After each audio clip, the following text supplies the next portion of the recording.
Alright, in this video we're going to do a brief overview on how to clean your carburetor for your pressure washer or any small motor that uses a carburetor. First, you would use a 1/2 inch socket wrench to remove this bolt. Be careful, usually there will be fuel in here. There will be fuel in your little bowl here. I've already removed it. There's also a pin on the side that actuates a float and a lever inside here. I'll remove it and show you. So this pin, we'll put it aside here. The float, inspect it to see if there's any holes and if it's filled with any liquid. If it is, it needs to be replaced. Here's your pin. This little point essentially closes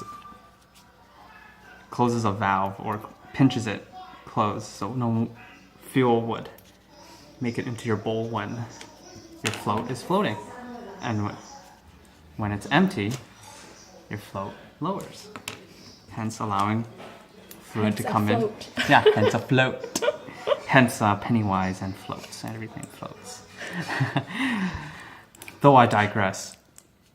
So fuel goes in here, comes down here into this little bowl, and into this float.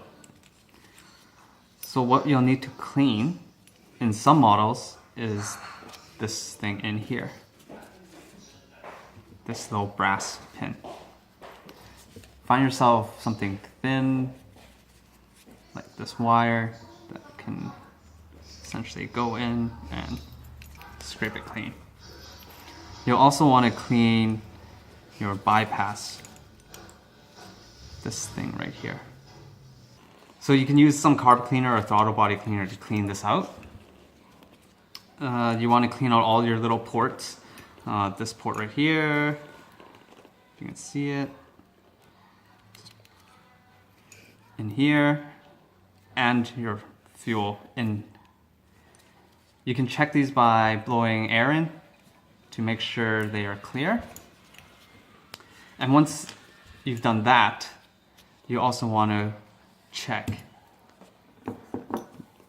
your plug.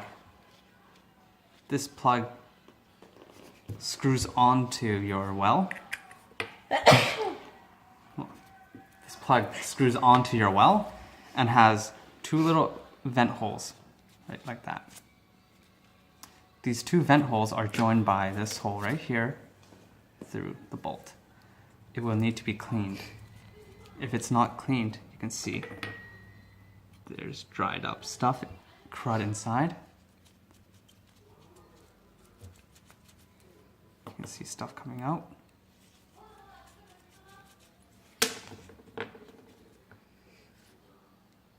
If it's not cleaned and if this is clogged, this bolt itself will prevent any fuel from going into your throttle body or carburetor and up into your needle. This essentially creates a perfect seal and it doesn't allow any fuel into your engine, and it will not start. Hence, clean those pores or holes, clean this hole that goes through it all.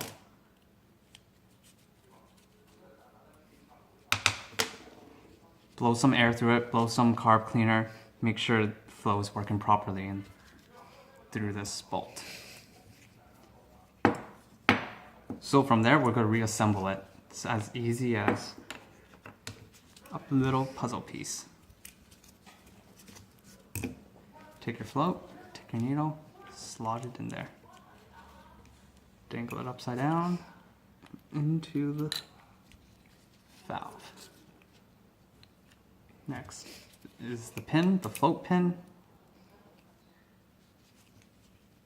into the float and the throttle or carburetor body.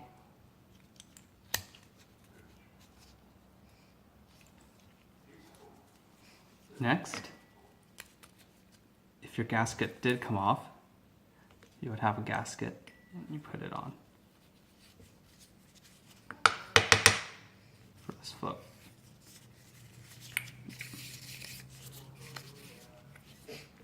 Make sure your float well is clean, cap it, put your little O-ring